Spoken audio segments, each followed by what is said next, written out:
The Vorathian Empire had been perfecting the art of conquest for 6 centuries, which in practical terms meant they had gotten very good at showing up, looking intimidating, and waiting for everyone else to do the sensible thing and give up.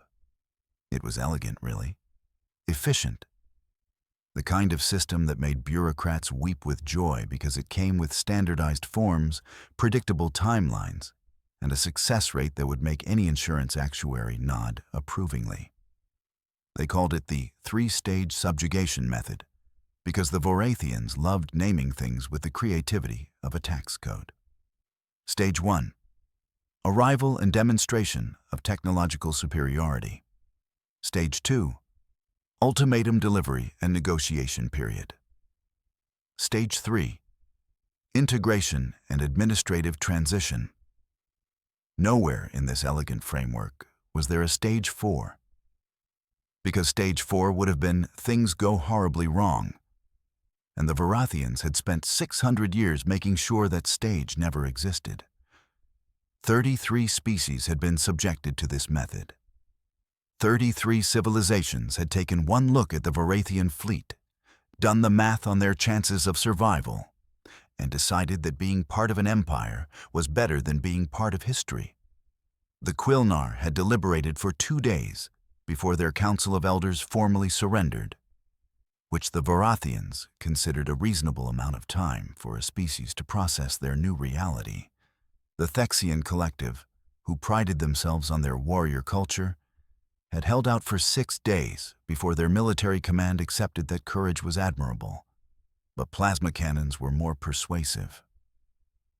The Vorathians were not cruel conquerors.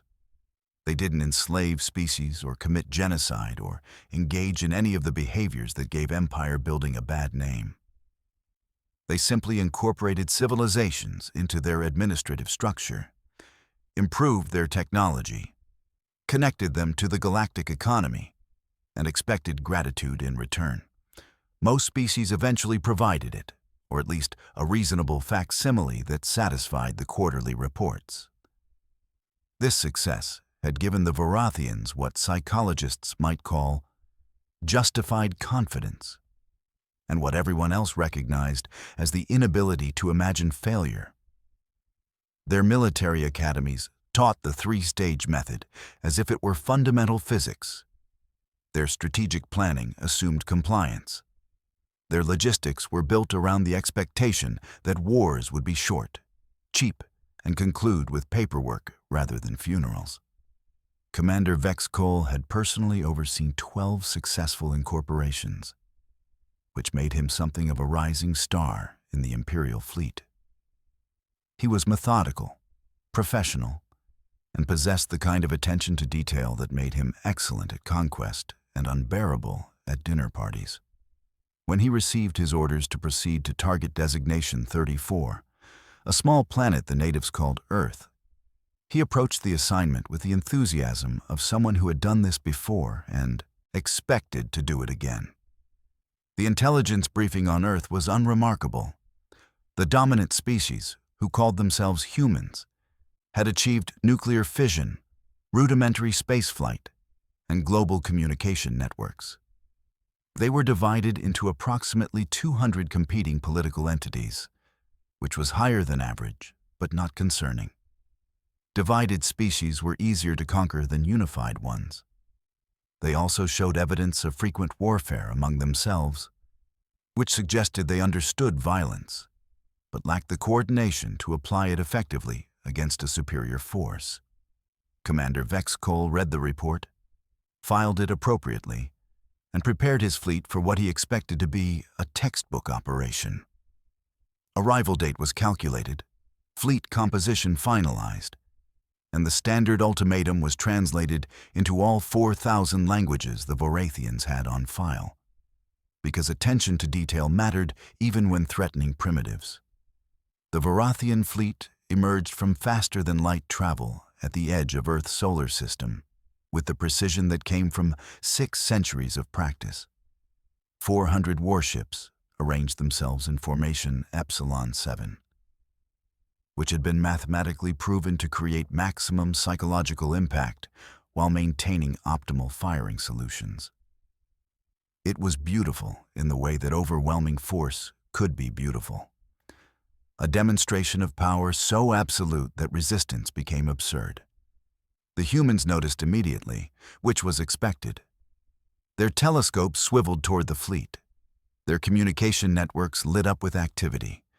Their military forces went on alert. All perfectly normal responses that fit within the expected parameters of Stage 1. What happened next did not fit any parameters. Instead of the usual panic, followed by attempts at communication from government leaders, the Vorathian fleet received approximately 80,000 individual transmissions from Earth within the first 3 hours. The translation computers, which had been handling galactic diplomacy for centuries, began producing results that made the communications officers question whether the software had malfunctioned. Marriage proposals, offers to exchange cultural recipes, requests for autographs, accusations that the fleet was a hoax produced by various human governments or corporations, detailed instructions on where the Vorathians could stick their invasion fleet, with several transmissions including anatomical diagrams to ensure clarity. 3 separate messages trying to sell Commander Vexcol extended warranties for his spacecraft. Are they not taking this seriously? Sub-Commander Rolfin asked, staring at a message that appeared to be a crudely drawn image of a Vorathian ship with human text that translated to Ai Lamau. They don't understand the situation, Vexcol replied, because that was the only logical explanation. Primitives sometimes needed things explained multiple times. Stage 2 commenced exactly on schedule. Commander Vexcol activated the translation matrix and broadcast the standard ultimatum to every communication device on Earth. The speech had been refined over 6 centuries, tested on 33 species, and had a 100% success rate of producing the desired response. People of Earth. His voice resonated across every medium humans used to communicate. I am Commander Vexcol of the Vorathian Imperial Fleet. Your world has been selected for incorporation into our empire. You are granted 72 hours to cease all hostilities among yourselves. Designate representatives with authority to negotiate surrender terms, and prepare for integration into our administrative structure. This is not a request. This is an inevitability. 33 civilizations before yours have chosen to join our empire peacefully. We expect you will demonstrate similar wisdom. Failure to comply will necessitate a demonstration of our military capabilities. The speech concluded. Vexcol sat back in his command chair and activated the countdown timer. According to historical data, the first official communication from Earth governments would arrive in approximately 4 to 8 hours after the initial shock subsided and survival instincts overrode pride. 12 hours later, Vexcol was still waiting for anything resembling an official response. Earth's governments were talking to each other, which the Vorathian intelligence analysts confirmed by monitoring their communication networks. The problem was, they couldn't seem to agree on anything. Some wanted to negotiate. Some wanted to fight. Some wanted to wait and see. Some were accusing each other of staging the invasion as a political stunt. 2 were threatening to go to war with each other over disputed territory, apparently having decided that an alien invasion was less urgent than a border disagreement that had been ongoing for decades. This is unprecedented, Rolfin reported. Previous species unified almost immediately when faced with external threat. They're still processing, Vexcol said, though his confidence was beginning to erode like a shoreline, facing a very slow, bureaucratic tide. Extend the deadline to 96 hours. The extension was announced. The humans responded by flooding the Vorathian communication channels with more transmissions, none of them official surrenders. Someone sent the complete text of something called War and Peace. Another transmission was just the same human word repeated 40,000 times, which the translator rendered as no. A third was a video of a human performing a dance while wearing minimal clothing, with no apparent connection to diplomacy or warfare. "I think they're mocking us," Ralphin observed. "Primitives don't mock their conquerors," Vexcol replied, clinging to 6 centuries of precedent like a drowning man clinging to a particularly bureaucratic piece of driftwood. The 72-hour deadline passed with no official response. The 96-hour extension passed the same way. Commander Vexcol, whose 12 previous conquests had gone exactly according to procedure, found himself in the unprecedented position of being ignored by a pre-spaceflight civilization. The Vorathian High Command was beginning to ask questions. Polite questions, because the Vorathians were professional even when annoyed, but questions nonetheless.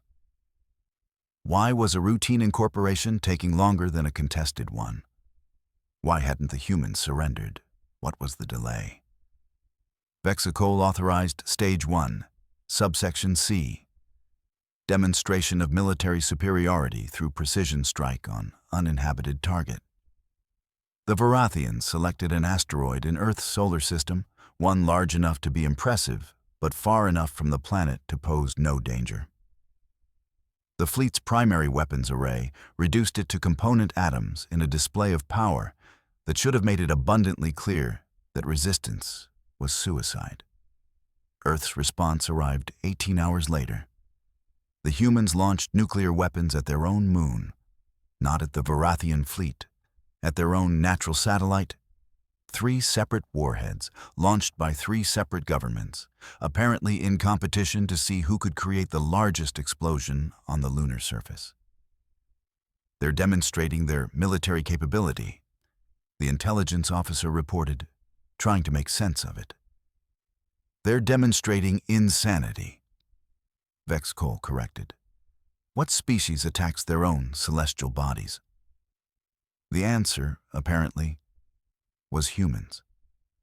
The Psychological Warfare Division was deployed because clearly the humans didn't understand the situation and needed it explained more thoroughly. The Vorathians began broadcasting messages designed to break primitive morale by demonstrating their superiority in every measurable category. Technology, military might, scientific achievement, cultural advancement. Everything that should make a pre-space flight species realize they were hopelessly outmatched. The humans responded by broadcasting back. They sent their entertainment, hours and hours of it. Visual media showing human conflicts, human violence, human creativity in the application of destruction. Films where aliens invaded Earth and were defeated through various improbable means. Historical documentaries of human wars, complete with casualty counts that made Vorathian conflicts look restrained. News footage of humans fighting each other over resources, ideology, territory, and sometimes apparently just for practice. The psychological warfare specialists watched something called World War II and submitted requests for mental health leave. They're trying to intimidate us with propaganda, one analyst suggested. That's not propaganda, her supervisor replied, having spent 3 days analyzing human media. That's their history. They do this to each other. They've had global communications for less than a century, and they're already sharing documentation of their most violent conflicts. They're proud of it. Look at the view counts. Billions of humans watch this for entertainment. The Psychological Warfare Division submitted a report concluding that humans were either highly sophisticated in their intimidation tactics or genuinely unstable as a species. Possibly both. The recommendation was to proceed with extreme caution, which was Vorathian military code for "We have no idea what we're dealing with." 3 months into what should have been a 3-day operation, Commander Vexcol made the decision to deploy ground forces. This had never been necessary before. The threat of invasion had always been sufficient. But humans had thoroughly broken the pattern, and Vexkol was committed to restoring order through overwhelming force. 6 continents were selected for simultaneous assault. Major population centers where military resistance would be concentrated and where the sight of Vorathian soldiers would break civilian morale, the Imperial shock troops deployed in their combat armor, equipped with weapons that could level buildings and shields that could withstand anything humans could throw at them. The operation should have concluded within 48 hours. Stage 2 called for a clear demonstration of military superiority, followed by immediate surrender negotiations. Within 48 hours, Vexkol was revising his casualty projections for the 3rd time, and they kept getting worse. The Vorathian military had extensive experience fighting other species' armed forces. Soldiers fought soldiers, clear lines of engagement, professional armies, recognizable tactics. Humans apparently hadn't received the memo about how warfare was supposed to work. In the city humans called Lagos, Vorathian troops encountered military resistance, which was expected, and civilian resistance, which was not. A food vendor threw boiling oil on a Vorathian soldier. A taxi driver used his vehicle as a weapon, ramming a combat walker hard enough to damage its gyroscopic stabilizers. A grandmother, who appeared to be approximately 80 years old in human terms, shot a Vorathian officer with a weapon that predated most humans alive, and somehow managed to hit a vulnerability in the armor that shouldn't have been accessible. In Tokyo, the humans used the city's infrastructure against the invaders. Subway tunnels became ambush sites.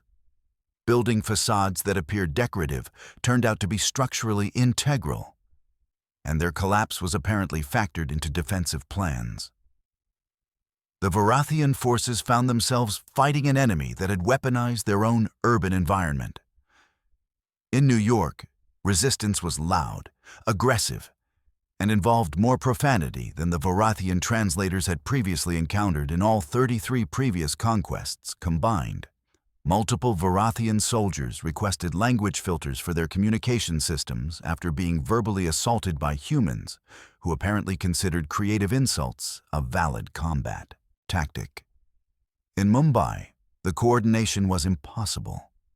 No central command structure the Vorathians could identify, yet somehow the humans were adapting to Vorathian tactics within hours, sharing information across their networks in real time, crowdsourcing warfare like it was some kind of collaborative competition. In São Paulo, the resistance was cheerfully violent, with humans celebrating successful attacks on Vorathian positions as if they were sporting events. The Vorathian psychological analysts noted that humans appeared to have gamified their own survival, turning resistance into a competition where the prize was continued existence and bragging rights. In Moscow, the Vorathians discovered that humans had been fighting in cold climates for thousands of years and had learned lessons that weren't in any Vorathian tactical database. Also, the humans there appeared to have consumed something that made them immune to fear, pain, and common sense. 1 week into ground operations, Vexkol's casualties exceeded any single Vorathian military engagement in the last 2 centuries. 2 weeks in, he had to request reinforcements, which was humiliating but necessary. 3 weeks in, he was updating his casualty models daily and wondering if his career would survive this debacle. The fundamental problem was that humans didn't behave like conquered species.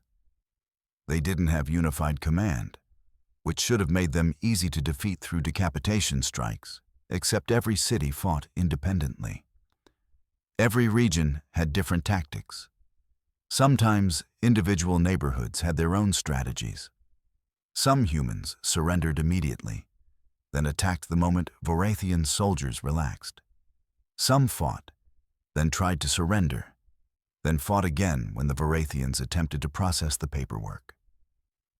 Some just kept fighting regardless of casualties, injuries, or rational self-interest. The Vorathian combat doctrine was built on efficiency, training, and technological superiority. The human combat doctrine appeared to be built on spite, improvisation, and a fundamental refusal to accept reality. Vorathian soldiers were better equipped, better trained, and better coordinated. Human soldiers were angrier, more creative, and had apparently made "we'll figure it out as we go" into a functional military strategy. "They're treating this like a game," one Vorathian officer observed, watching footage of humans celebrating the destruction of a Vorathian supply depot. "They treat everything like a game," another replied, having spent too many hours analyzing human culture. "They compete over everything: physical activities with arbitrary rules, consumption of food, problem solving.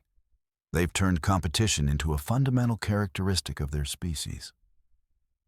And now they're competing to see who can kill more Vorathians. We're losing." That was the unspoken truth in every report, every briefing, every conversation. The casualty ratios were wrong. Vorathian combat models predicted 1 Vorathian casualty for every 1,000 primitive combatants. The actual ratio in urban combat was closer to 1 for every 70. In some engagements, it was 1 for every 40. The humans were dying at higher rates, yes, but not at the rate that would make the conquest sustainable.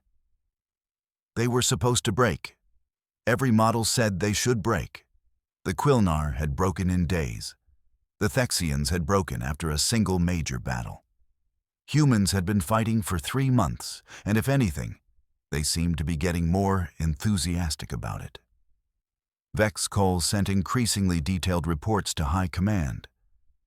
The humans were reverse engineering captured Vorathian technology. They were bad at it, producing equipment that barely functioned and occasionally exploded. But they were learning. They were sharing information across their global networks faster than the Vorathians could adapt. They were crowdsourcing tactics, allowing millions of humans to contribute ideas that got tested in real combat and spread if they worked. Most disturbing, they were not intimidated. Every psychological model predicted they would be intimidated. Fear was a rational response to overwhelming force. Humans seemed to have decided that fear was optional, and they were opting out. "They're stubborn," Ralphin offered during a strategy session. "Stubborn implies they're being unreasonable about something rational." Vex Cole replied, reviewing casualty reports that kept getting longer. "This isn't stubbornness. This is pathological refusal to acknowledge mathematical reality."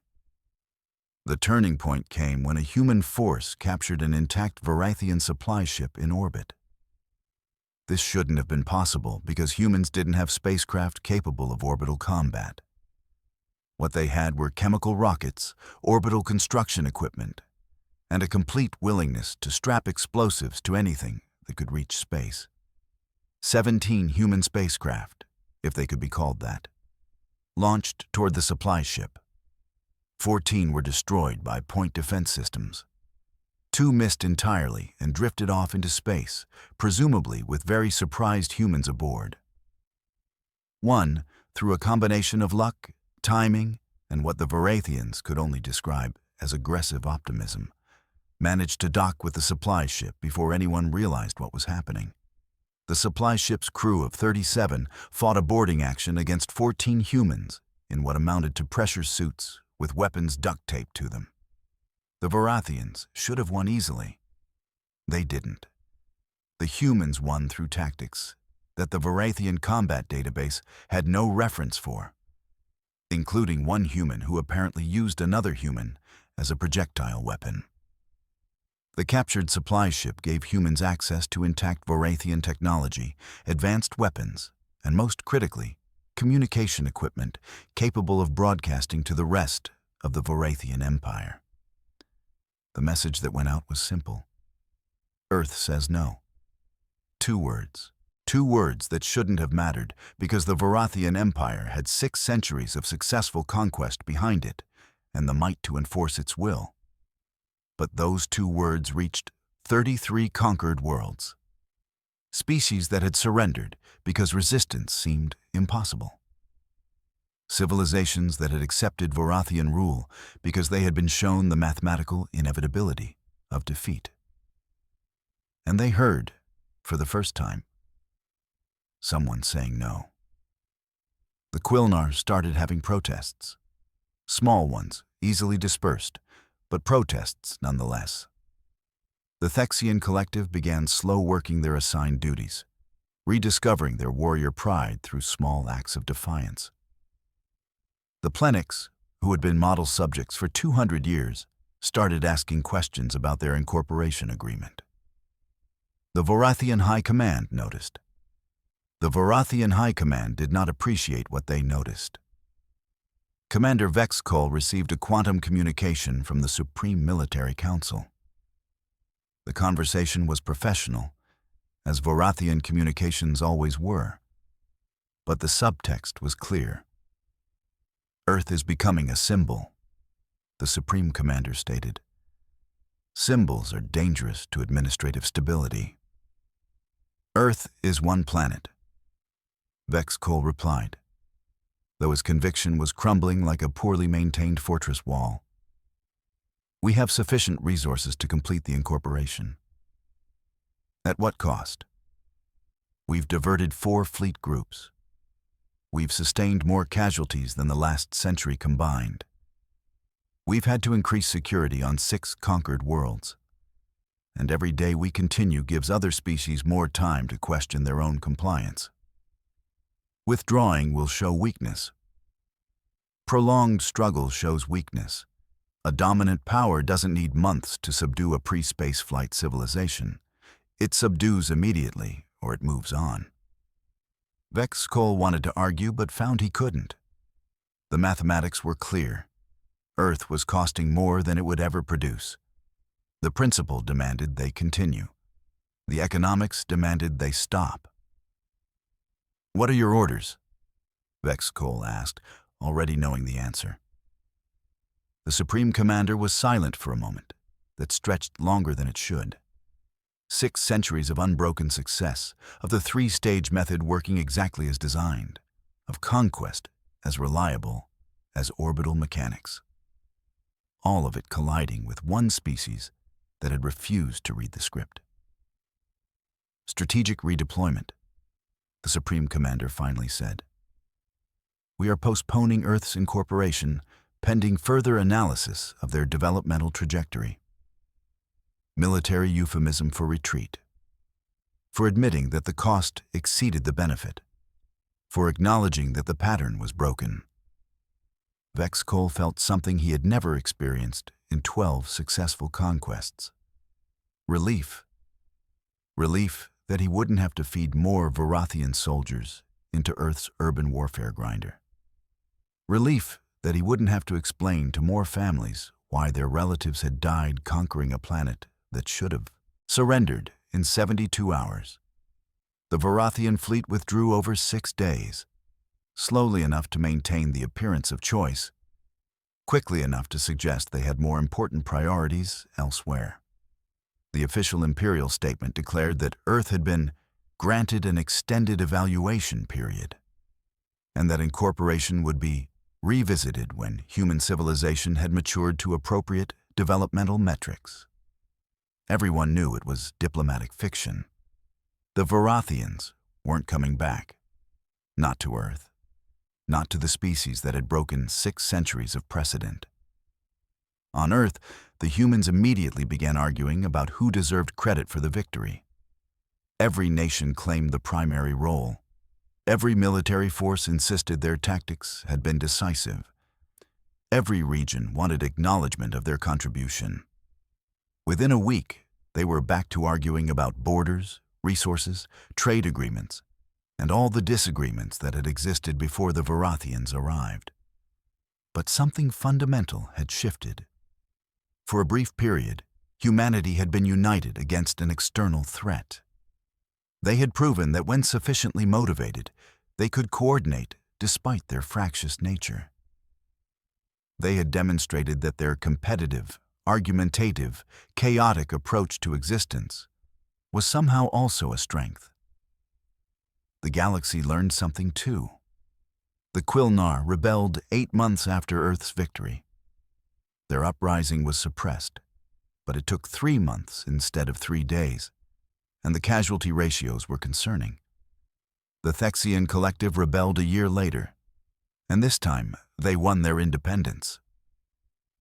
The Plenix didn't rebel so much as they stopped cooperating, and passive resistance from an entire species turned out to be harder to combat than active warfare. The Vorathian Empire didn't collapse. 600 years of infrastructure couldn't vanish overnight. But it fractured. Conquered territories demanded renegotiated agreements. Subject species started making demands backed by the implicit threat of Earth-style resistance. The Vorathians found themselves negotiating instead of dictating, compromising instead of commanding. The pattern was permanently broken. 5 years after the failed Earth invasion, the former subject species convened a conference to discuss their new relationship with the Vorathians. They invited human representatives, curious about the species that had changed everything.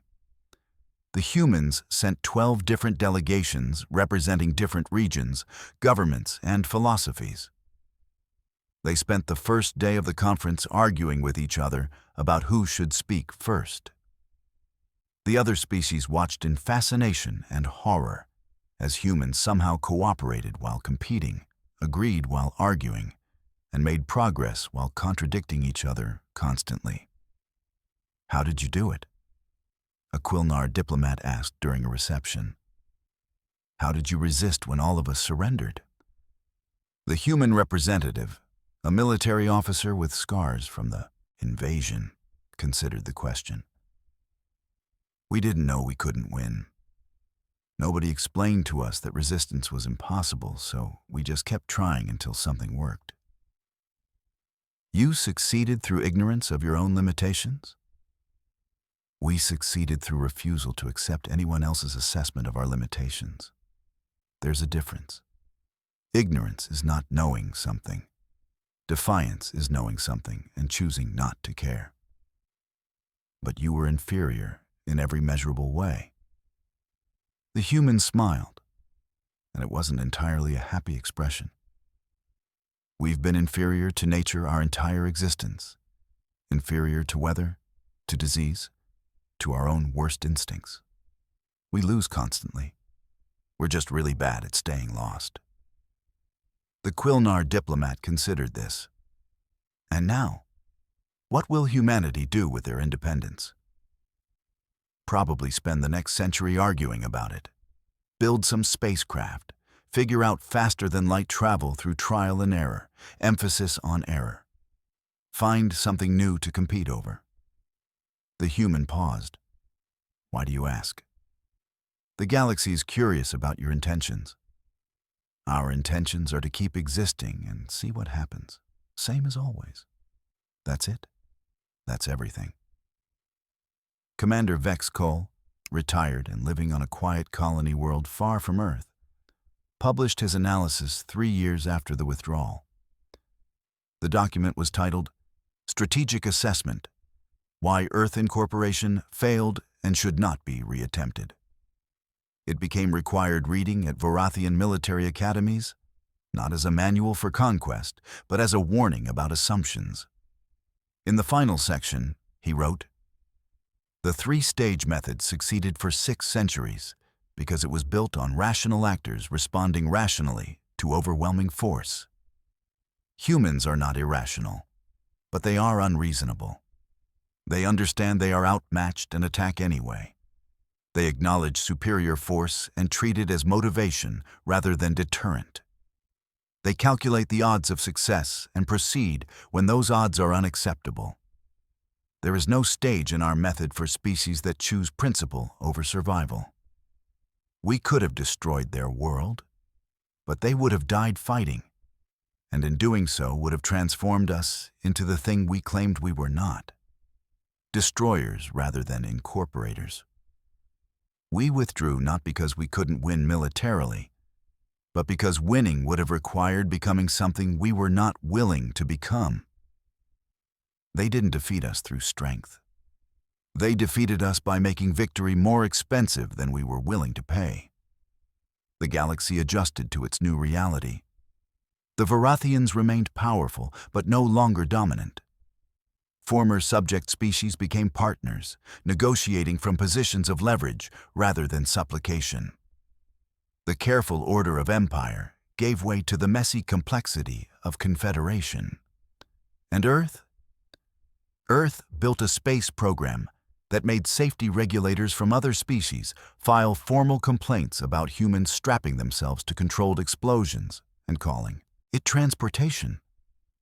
They reverse-engineered Vorathian technology into something that worked better and broke more often.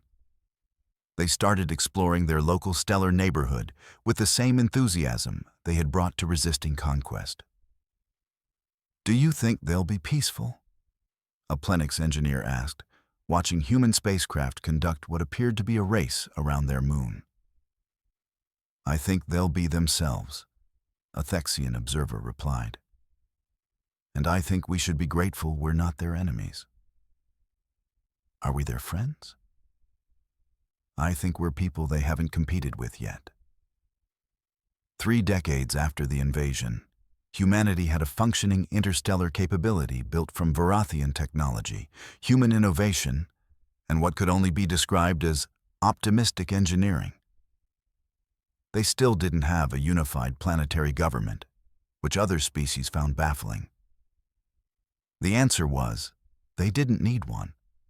They cooperated when necessary, competed constantly, and somehow made progress through structured chaos that looked like dysfunction from outside, but was apparently sustainable from within. The Vorathian Empire, or what remained of it, existed on the far side of the galaxy and showed no interest in returning to Earth. The former subject species had formed a loose confederation that actually invited human input on governance, which everyone agreed was a mistake because humans contributed ideas about individual rights and democratic representation that made efficient administration significantly harder. But the galaxy adapted. Patterns broke. New patterns formed. The universe continued not caring about anyone's carefully laid plans. And somewhere on Earth, in hundreds of languages, in thousands of cities, humans continued arguing about everything while simultaneously building spacecraft, developing new technologies, and preparing to export their particular brand of chaos to the wider galaxy. The Vorathians had thought humans would kneel. Humans had thought kneeling was for people who hadn't tried standing. The galaxy had learned that sometimes the most dangerous thing in the universe wasn't the biggest fleet or the most advanced technology. Sometimes it was a species too stubborn to accept someone else's definition of impossible, too competitive to follow someone else's rules, and too contrary to care that they were supposed to lose. The invasion of Earth had failed not because humans were stronger or smarter or more advanced. It had failed because humans were humans. And that turned out to be sufficient. More than sufficient. An entire galaxy had reorganized itself around the revelation that the script was optional. The pattern could break, and 6 centuries of precedent could end because one species decided that no was a complete sentence. For the first time in 600 years, someone had fought back against an empire that thought conquest was inevitable. They hadn't won through superior tactics or better equipment. They'd won through worse planning, executed with better attitude. They'd won because nobody had told them they couldn't. And when someone finally did, they'd already decided not to listen. And in the end, that made all the difference. The galaxy would never be quite the same. The Vorathians would never quite recover their certainty. The former subject species would never quite return to compliance. And humanity. Humanity remained blissfully unaware that they were now the galaxy's biggest concern, happily building spacecraft, exploring space, and arguing with themselves about everything while the rest of the galaxy watched nervously and wondered what they'd done by teaching humans that resistance was possible. The universe's greatest irony was that the species that had broken an empire might turn out to be more problematic than the empire ever was. But that was a problem for tomorrow. Today, Earth had won, and tomorrow they'd probably find something new to argue about while accidentally changing the galaxy again.